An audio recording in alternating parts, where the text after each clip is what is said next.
اطربني يا بيدري، متعني يا بيدري، روقني. انا بهذا الموسم وقت اللي بشوف بيدري مثل هذا الفيق الصبح بكير بشرب فنجان قهوة او بقرقع مدتي لحتى يروق.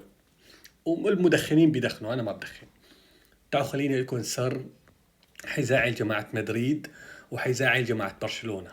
والله لم استمتع بميسي ابدا، ربما لاني من عشاق كريستيانو رونالدو. لم استمتع بإنيستا برضو، ربما لانه بهديك الفترة كنت مدريدي متعصب، هلا اكثر حيادية. لم استمتع بنيمار برضو لانه كنت برضو بهديك الفترة انسان مشجع متعصب.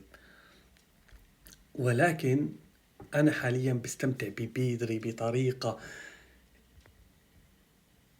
يعجز الوصف عنها. يعني والله العظيم اعجز كيف ممكن اصف المتعة اللي بيقدم لي اياها بيدري. انا بتمنى برشلونة يضل عم يلعب، خسران فايز المهم انا اطلع بيدري. شوف الاستلام، شوف التسليم، شوف الكنترول، شوف التحرك بالكرة من دون كرة، ممتع. هذا سر. السلام عليكم.